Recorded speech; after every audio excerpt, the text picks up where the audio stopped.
And we're back once again, only on it's Last Call. Last Call with the alcohol, only on the lastcallpodcast.com. And joining me once again, he is always here with his hot takes, insights, and after he's been cleansing the UFC of these boring heavyweights, he's back at it again. I give you once again from Eurosport UFC MMA Oddsbreaker podcast, Tapology, and all around MMA guru.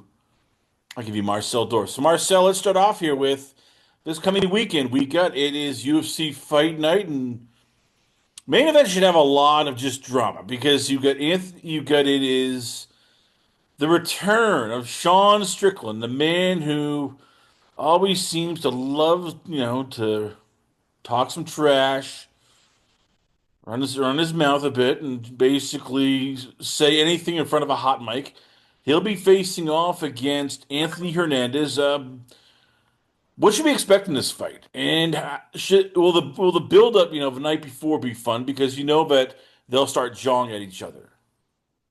Yeah, I mean it's definitely a fun fight, but there won't be any like how do you say that pressure or whatever. So we don't get Sean in optimal form, I should say, And Hernandez not really that much of a shit talker himself. So um yeah, it's an interesting fight. I think it will be a very interesting fight as well. You got the Strickland. We know what Strickland can do. I felt like Strickland was always very underrated in his career, and he showed that he will have the potential to become a champion, which I didn't think he was going to do, but he did. And Anthony Hernandez is kind of the guy who was like struggling in the beginning in the UFC, but has showed a lot of potential in the octagon, I think, and. Man, I'm very impressed what he's showing as of lately. I think he won his last 8 fights, hasn't lost since 2019 or 2020. Yeah, he's really good, man. And the thing is, like, he has something where he can finish Sean with, and that's cardio. It's actually crazy. He's like a giant pothead, and he smokes a lot, but his cardio is amazing. And we know Sean Strickland's cardio is 9 out of 10 times always pretty good.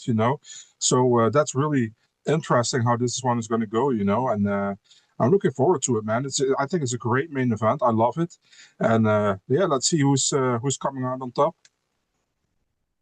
How did Anthony Hernandez do it? Because I remember both of us are watching and we're going, okay, he might be done for in the UFC after his first three fights. Lost to Marcus Perez, got submitted by Anaconda choke in the second Hmm. round, beat Jun Young Park by Anaconda, and then knocked out by Kevin Holland in 39 seconds due to strikes. And then since then, it's like Edmund Shabazian, it's Roman Kopylov, it's Michael Pereira, Roman Dolidze, Brennan Allen. I mean, these are much better guys than Kevin Holland. So, what changed? Like, what made Fluffy go from he's not gonna last long to one more fight and he gets a title shot? I mean, improvement is a real thing, right? So, I mean, this guy has improved a lot. I feel like, and I mean, we see it. He's not the only one. Remember Jan Blachowicz when he was in the UFC? At a certain moment, I think he was 1-4 or something, and then he had to fight in Gdansk against Devin Clark. And if he would have lost that fight, he would have been cut probably, and he would have never become a champion in the UFC. So it happens often. Max Holloway lost his first fight in the UFC against Dustin Poirier, and we didn't know the ceiling back then about Max Holloway and Dustin Poirier. So it happens. And Hernandez is a guy who grew a lot, I think, in the octagon, or grew up pretty much in the octagon. I know he was before an LFA champion, but. Yeah, I think he's just improved a lot. And you see his ground game is pretty good. He got some hands. I still think there's some development there, but he got some hands. Plus, his cardio is very good. And in the division at middleweight, where a lot of guys still always struggling with cardio, I think is a big plus for him. You saw it in the Delija fight where Delija was pretty much dominated, but he faded also, and Hernandez wasn't fading. You look at first him versus Pereira. First round was for Pereira, but after that, Pereira had no gas anymore, and Hernandez completely took it over. So, yeah, I think it's a development, but that's why it's interesting this fight against Strickland because we know he will not fade after 2 or 3 rounds, and we'll see what's going to happen. This is a good fight, I think, for both guys. A good fight for Sean to to show everybody he's still relevant in the middleweight division and can still make a run to the title, and for Hernandez to prove everybody that he is the next guy who should be fighting for a title. So I think it's an amazing main event made by the UFC. I'm looking forward, man. It's in front of a crowd. It's in Houston. Man, should be good. Let's hope if it goes through decision, the judging is also good. Do we give Sean Strickland enough credit? I mean, because it's easy to basically go, "Oh my God, the guy's an idiot." He says a lot of things, whether you like it or not, but you're sort of like, "God, this guy can't keep it, can't shut his mouth. He's always running his mouth." But you look and it's like, he started off his UFC career with tough of opponents. He gets Bubba McDaniel right off the bat. Then he gets Luke Barnett, who was the UFC's darling, 8-0. Uh, Tom Breeze, another undefeated kid.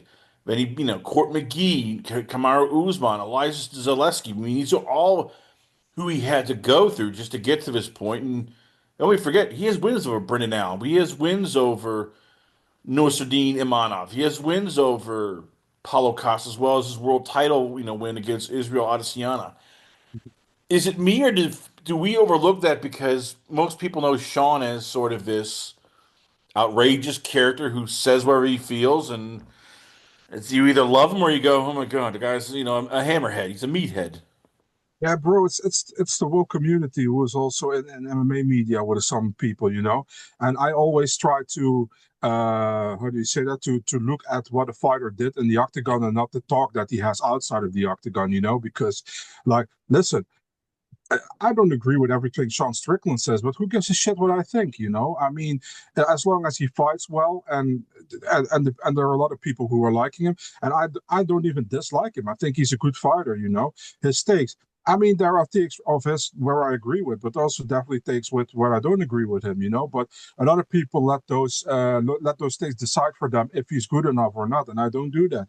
I think you should look at the fighter himself. Is he a good fighter? Then just say he's a good fighter, and don't come with, yeah, but I don't like the political this or that. I mean, Sean Strickland beat Adesanya, and a lot of people will say, yeah, Adesanya wasn't himself anymore. I mean, he still beat him, and he beat him decisively. He won 4 of the 5 rounds, even knocked him down in the first round. So he looked really good in that fight. And listen, he deserved to win that fight, whatever people are saying.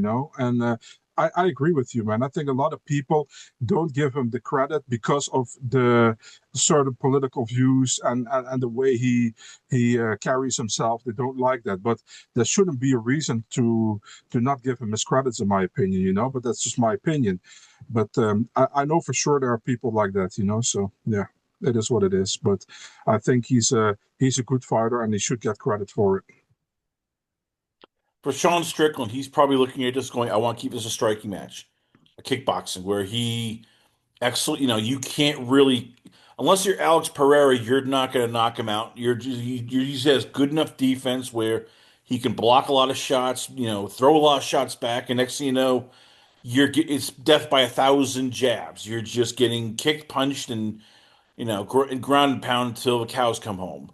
Mhm. Can Anthony Hernandez out wrestle Ron Strickland? Is he one of the few guys you could look and go, yep, he can submit him, he can take him down. Is his wrestling good enough to beat Strickland? Yeah, that's a question, my friend, man. That's the question. Can he do that?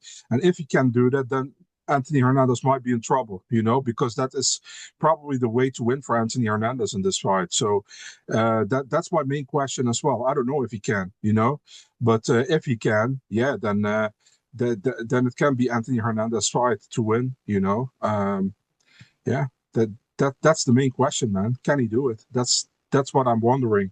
I think he can. I think Anthony Hernandez is really good, but I think it will be super tough. So I definitely think this fight will go to decision.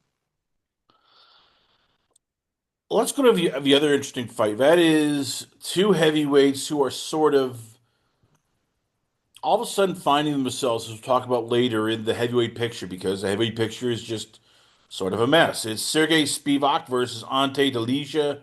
Spivac is one of those guys who, he is either wins a big fight or he loses a big fight. He wins a Mhm. fight and then he loses two fights. Meanwhile, we have Ante Delija, who, trained with Tom Aspinall, came out in his UFC debut, and man, he looked amazing. He just finished Marcin Tybura. But then he gets knocked the hell out by Waldo Cortez Acosta. That just means both of these guys are still in the heavyweight title picture. So break it down. Who has the advantage, and which fighter do you like with these two? So this is another interesting fight, and that's a really weird thing for me to say from a heavyweight fight. But Spivac is kind of a hit or miss, in my opinion. He can do well against certain guys, also in the top 10, I think. But he's also a guy who can lose against a lot of these guys. It depends on what day it is and if he shows up. For Delija, we've seen him 2 times on the UFC. He was very impressive against Tibura, and actually he was pretty impressive against Waldo until he got knocked out. Um, I would think that Delia would should be able to win here, but at the same time, Spiva can let his game go and maybe can get him to the ground. He has a chance. But I would favor Delia on this fight, man. I think Delia has much more to gain than Spivak. Um, Although Spivak is pretty, like I said, Spivak is decent, but he's very inconsistent, man. And with Delia, we've only seen him 2 times, but we know he's pretty decent. But yeah, he got stopped by Waldo last time after Waldo fought pretty much with one eye. So we'll see, man. But Spivak doesn't really have that crazy knockout power. But we'll see. Can he take him down though? That's gonna be the big question because he's That, done that with yeah. Marcin Tybura, Derek Lewis, Augusto Sakai, Mhm. Greg Hardy, able to take him down, either finish him with ground and pound or submit them with either an arm triangle or an arm bar. That, You've that's seen his way to Delija, and win. Delicia's lost twice because they've gotten to the ground. So does he have a good enough ground game to keep Spivak off him? That's possible. That's his way to win, and we will see if that's going to happen. But I don't know, man. That's the gamble. That's the gamble you take. Do you think Spivak wins? He must probably take him to the ground. But will he be able to get Delia to the ground? I don't know. The rest of the card is it's almost like a striker's paradise where you're looking going, okay, there should be fireworks. You've got Jeff Neal versus Earls Medic.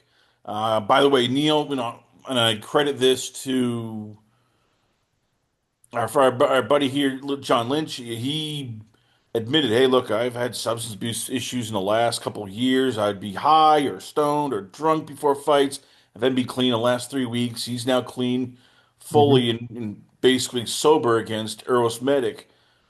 Who do you like in that? And is this a fight where you basically tell the judge, yeah, don't worry about it. This won't go the distance? Yeah, so this is another one that I'm thinking like it depends on how Jeff Neal fights, because I listen, I think Medic is good, but I have Jeff Neal still pretty high in my mind. And I mean not high as in smoking or whatever, but high as a fighter. I think he's pretty good. He lost to pretty much the best of the best in the division. He lost to Pratas, who was like really good. He proved that last time. Also, he lost to Shopcut, made it very competitive with him.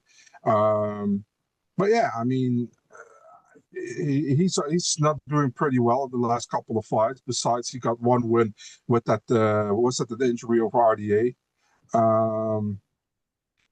Yeah, let's see what he can do. And this is like, I think he said he turned down the Holland fight because he didn't want to have any bullshit going into the fight week. He just wanted to fight. Let's see, man. I mean, he needs to win to keep his top 15 ranking against Medic here. So I think Jeff Neal will have. I think he comes in the case with a chip on his shoulders. I think he wants to prove something, and that can be good for him. It can also get bad, if you're forcing stuff. But we'll see, man. I always like Jeff Neal. At the same time, Medic is doing pretty well, and I'm really interested to see how he does against a guy like Jeff Neal. Now, Kizel Costa takes on Dan Ig in a featherweight scrap. This feels to me like the UFC. Okay, Costa's had a nice 5 fight win streak. You look, it's like, okay, hey, you got by Andre Fili, got by Julian Rosa, Morgan Charrier. Ig's sort of the gatekeeper. This is a guy who's a top 15-ish guy. He only loses. You look at it, it's like, okay, he'll beat guys like Sean Woodson, but he'll lose to Lerone Murphy and Patricio Pitbull. He'll beat Nate Landwehr and Andre Feely, lose to Diego Lopez and Movsar Ervalev. He'll beat Gavin Tucker, lose to Josh Emmett. Is this sort of a prove it fight almost for Costa? Like, okay, are you just a middling contender, or are you somebody we can actually get behind and possibly a top 10 guy? It is, it is pretty much to look where Costa is. I think the UFC wants to see if he's the real deal. And he has looked good so far, but now he gets a guy in Ige and he can get a ranking here. And then Ige makes it competitive with almost everybody. That's just Dan Ige, and that's why we will see if Costa is able to beat Ige. If he's able to beat Ige, we can look at further ahead in the division. But that's why Ige is like almost like it's almost like the Magny test, but then at featherweight. You know what I mean? So yeah, let's see how he does. And I think there's definitely a possibility he wins the fight, but there's also a possibility that then Ige comes.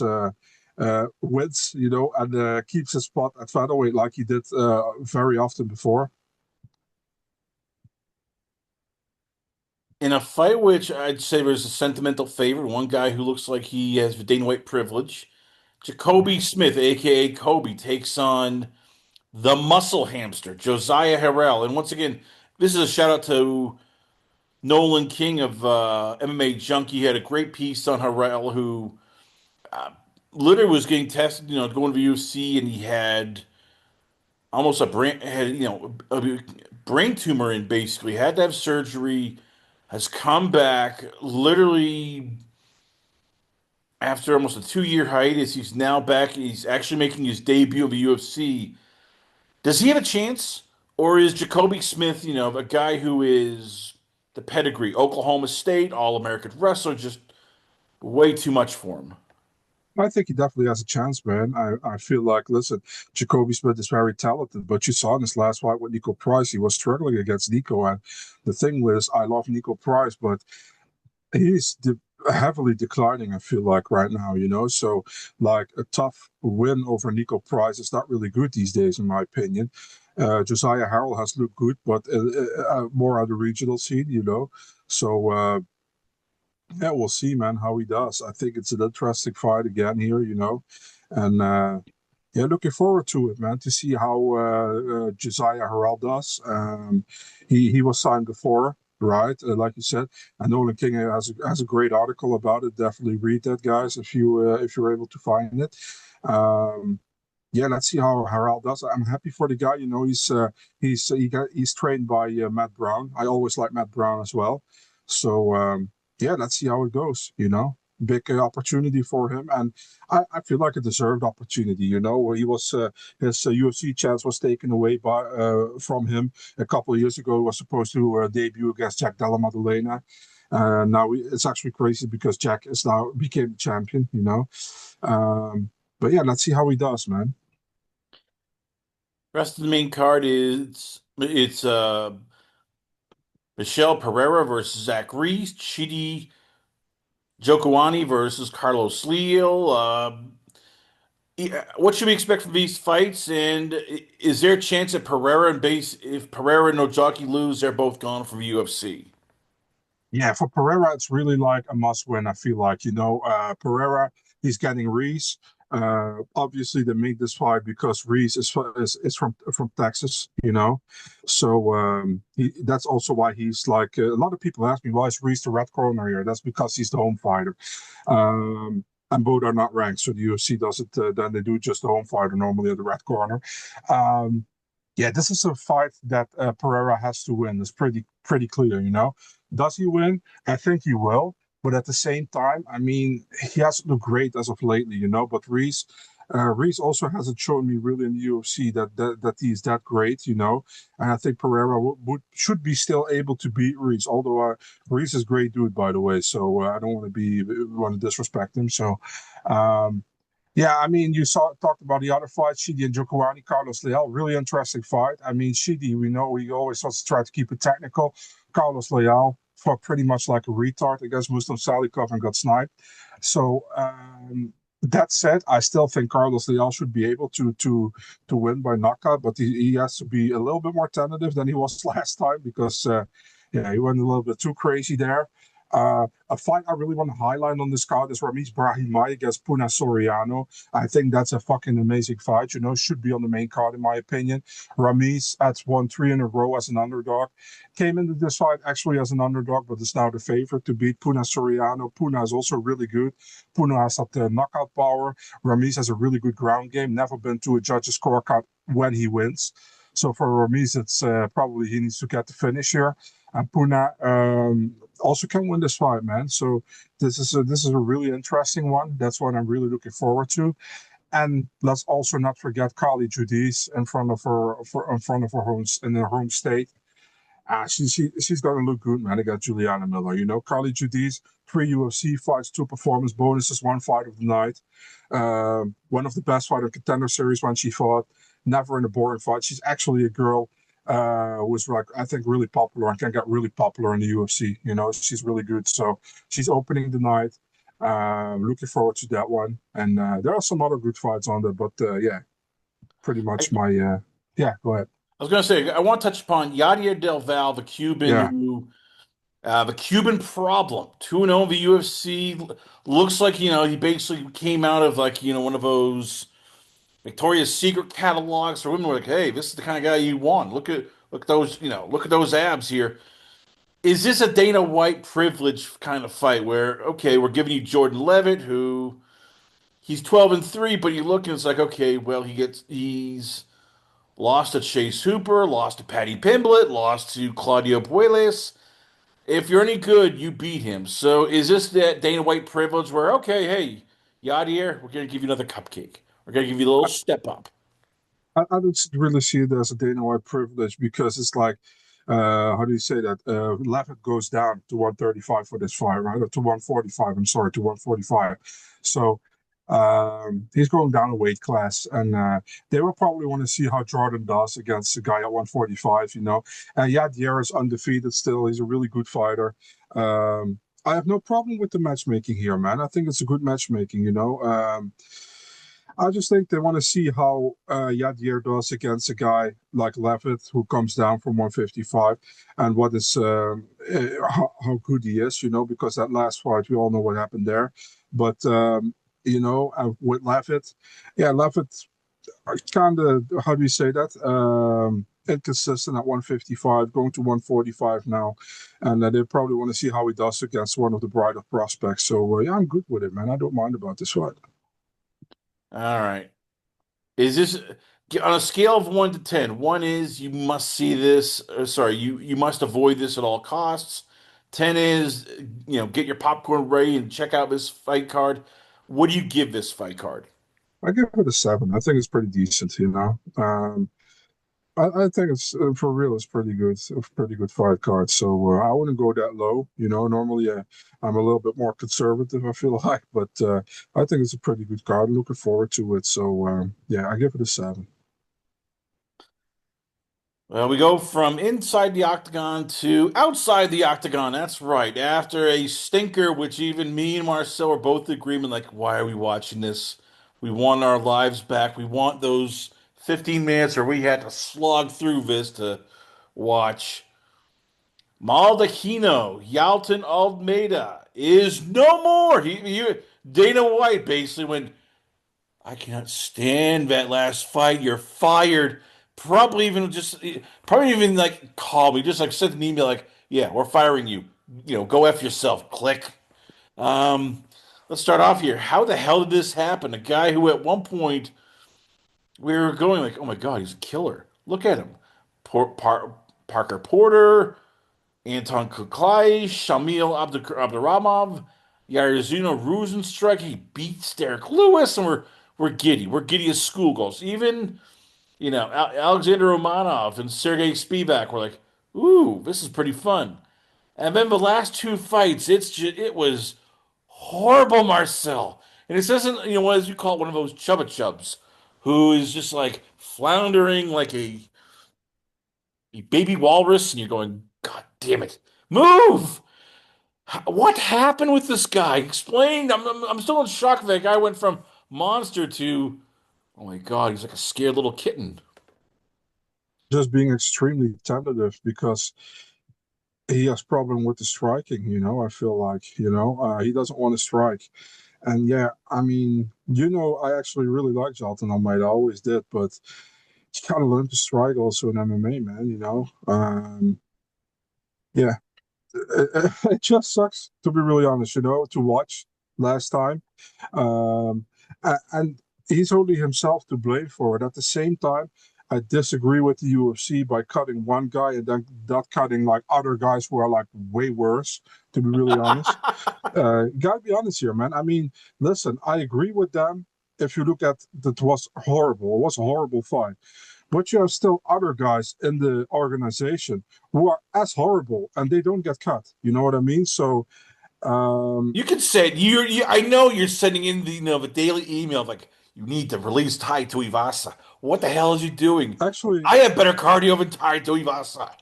yeah, I don't want to say decisively his name, because I think there are other guys in the heavyweight division also who can be named for that one for that, But Tuivasa is definitely one of the guys, who got a longer leash than other guys got in the UFC, and I feel like if you look at Almeida's couple of last performances, I agree that it's fucking boring. If you look at his overall record, he's 11-3 in the UFC, with 11 of 10 of these 11 wins finishes, one decision. One decision, 10 finishes, three losses, two by decision, horrible decisions. I agree, and one loss by stoppage against Curtis Blades. So if you're pretty much cutting someone who was 11-3 and was number 6 in the division, I mean that's crazy to me. At the same time, he looked really bad in this last couple of fights. He has said he's going to 205. I think he should have done it earlier, in my opinion, but he's going to 205. Gave him one other chance. But the thing what always also is kind of shitty from the UFC, they asked him to replace Span. He said, yes, I'll replace Span. They gave him a new contract. He signed a new contract, he fights, and they cut him. So, I mean, why give him a new contract then? Could this prevent them from getting more short-term fighters, where guys all of a sudden, as you said, look and go, wait a minute here. If I take a short notice fight and I don't look good, you're gonna cut me. Screw this. I'm gonna wait out. No, I get sorry, hang up the phone, click. Yeah, and that's a problem. And they probably can't do that because if you couldn't do that, they also going to say, like, you didn't accept the fight. You know what I mean? So it's like you almost cannot do right. Yeah, you can win. If you win, that's probably no problem. Although Javid won and he's also cut. So I don't know. So where does Almeida go next? Should we expect him in the PFL? They're always looking for big bodies. He's a big body here, even at 205, where it can get slim pickings. Should we expect him in the PFL, or do you think he wins one or two fights and then the UFC goes, "Hey, we're sorry. Dana's he had low blood sugar, he didn't have his, Krispy Kreme donut. That's why he fired you. We want to bring you back. We'll give you a new contract and all's forgiven." No, I don't think so. I think he probably indeed probably goes to PFL. And there's a big possibility. Um, and it would also probably fit him to go there. I think he can win a lot of fights there, and probably easier to become a millionaire at PFL than in the UFC. So yeah, go for it, I would say. And but yeah, it sucks for him. I think he's a really good dude. Had some pretty bad performances. I mean, Volkov performance was horrible. Um, the what was that? The Kuniev performance was horrible. Yeah, the Blaze performance was good until after the first round. It wasn't anymore. And I mean, he actually beat Spivac recently, man. So it's actually crazy that Spivac is still in the UFC while he got pretty much destroyed by Almeida. But yeah, I mean, what can you do? The UFC has their favorites and their non-favorites. So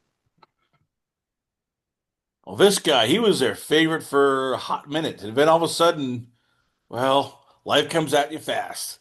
First off, let's Tom Aspinall gave us an update. He had double eye surgery,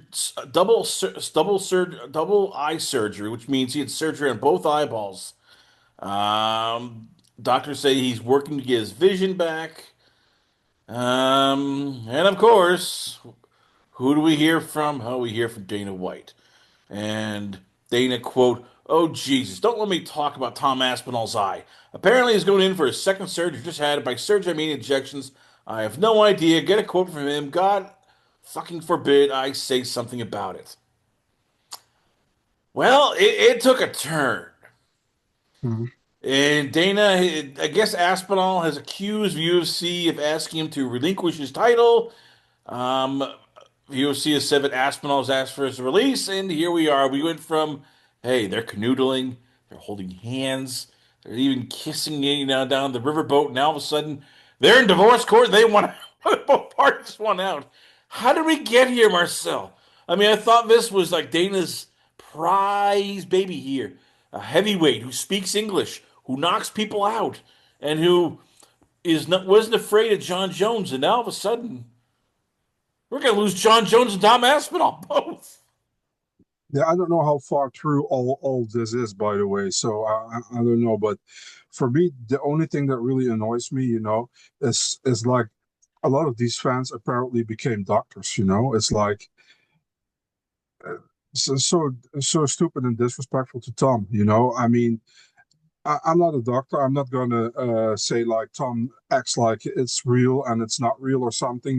It's like really weird. Like, why would he? I mean, does it make sense why he would do that, making stuff up, and it's what is listen, I'm gonna sound like an old guy, but for these newer fans, man. I mean, these bunch of Gen Z cunts, who are like thinking they can say everything, and then when it's even proved that it was damaged, they are gonna double down.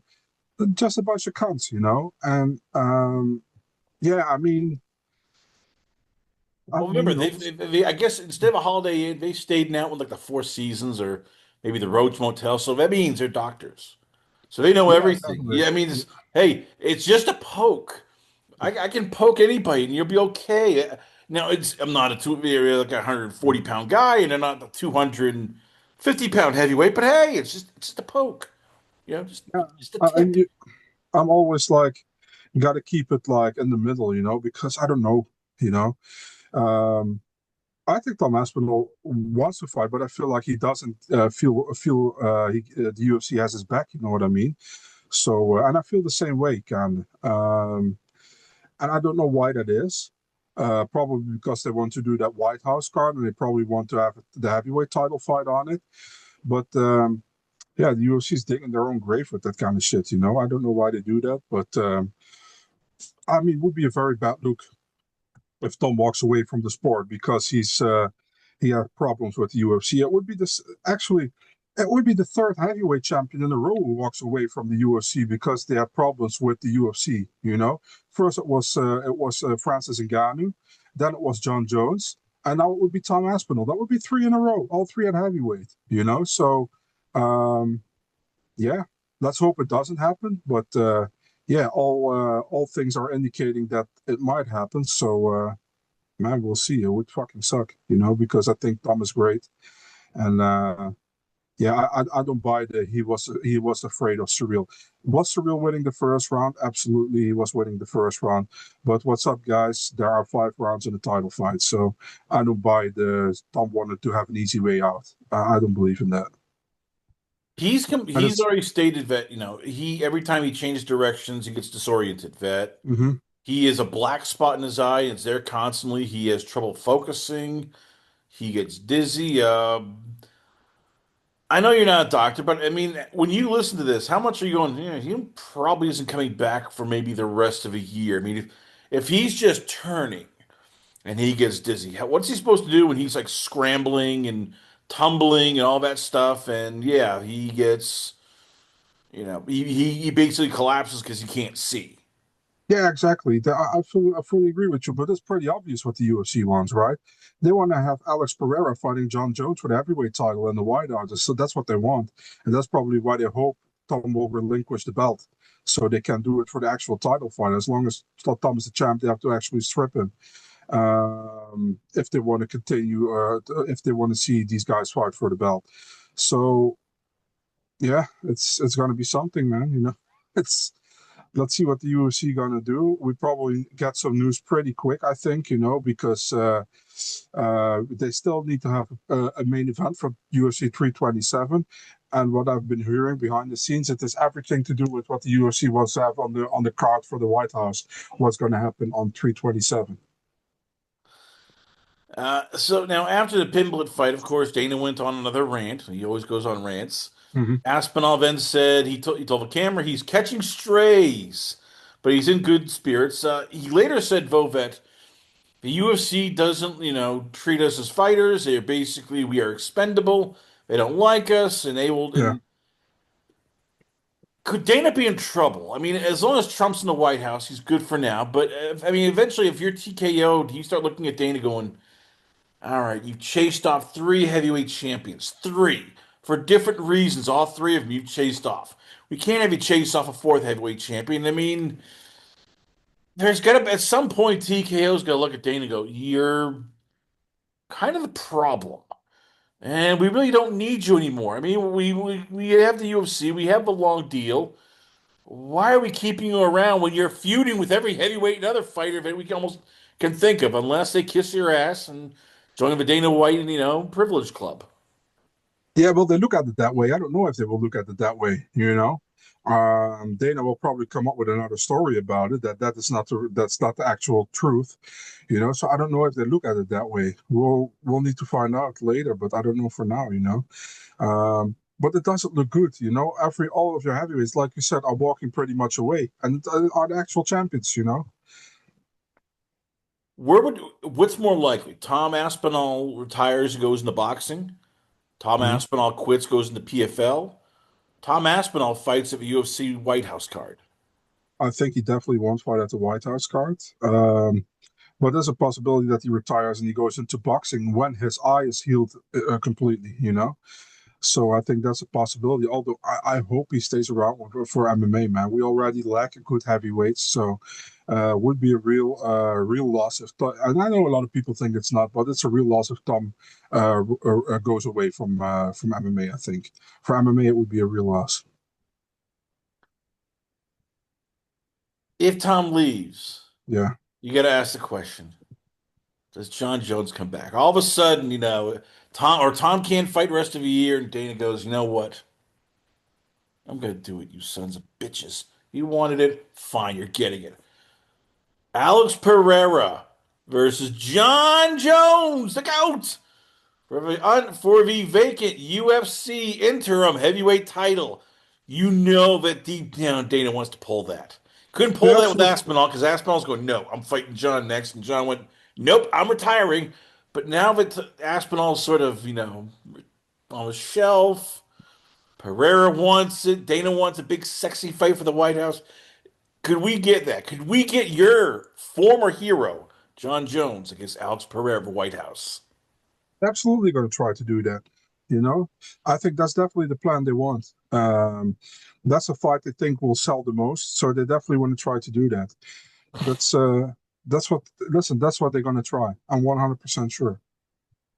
Will you come back for that? Is that the fight that maybe, dare I say, you leave Europe, come to America, sit ringside next to, Mr. Kennedy, our health aide, and go, "Hey, John, let's make up.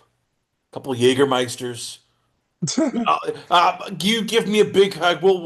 You can become my goat again. I will let you, John, be my goat." John is my light heavyweight goat, but he's not my heavyweight goat. I told you before. But he's my light heavyweight goat. I mean, he's amazing. Listen. I'm still a fan of John Jones. I think he's amazing. But I don't think his time is still here. I think his time is by. Maybe listen, I would have loved if he could cut down still to light heavyweight and fight there. But I'm not interested in him in heavyweight. But hey, the UFC is probably going to do it anyways. So yeah, let's roll with it. Why not? And they can do it. Listen, if Tom is still injured and he's likely still injured, I think around the White House card. they will probably try to do it and maybe do it for an interim title. I have no idea what they're going to do, but yeah, I wouldn't be surprised at all if they do it, because they think that fight will sell a lot, So I know already Dana is counting his Benjamins. So yeah. I just thought I might get my wish. We get John Jones versus Alex Pereira. We get Ilya Taporia versus Justin Gaethje. And we get Paddy Pimblett versus Conor McGregor. Marcel, this will sell. This might, dare I even say, unite nations, left versus right, Pepsi versus Coke. We might get the triple threat card that we never knew we needed, but we deserve. I mean, do, do you really want to see Petty against Conor? Yeah, think of a trash talk. Think of all the. There'll be more fireworks there than like a 4th of July parade. Yes, Marcel. You want it, Marcel. Think of it. Just a trash talking between those two alone will be worth it. Okay, well, because you want it so bad, let's do it. I don't think it would be amazing, but hey, if I can do you a favor with that, I'm such a nice guy. I'll give you that favor. You say that, but you mop. I'm going to let you go on that because I know you have your Olympics to get to. Once again, ladies and gentlemen, we always love having on the show. I give you from Tapology and from Eurosport UFC and the MMA Icebreaker podcast. I give you Marcel Dorff. So, Marcel, once again, where can fans check you out at? Where is the Twitter, the Instagram? There's probably, of course, a Rumble channel, the YouTube channel. Where can fans check out your work? Big Marcel 24, Twitter, Instagram, Dutch articles, Eurosport.nl mixed martial arts section. MMA Housebreaker podcast Adam Martin. We did on Friday this time, so it's already online. Yeah, and thanks for having me again, as always, Chris. Love talking to you, and till next time. And let's hope we have a great weekend next week with some great fights. I'm looking forward to it. Once again, ladies and gentlemen, Marcel Dorff, always honor and pleasure to have you on the show. We come back. We got a lot more going on here. Only on it's Last Call. Last Call, the alcohol.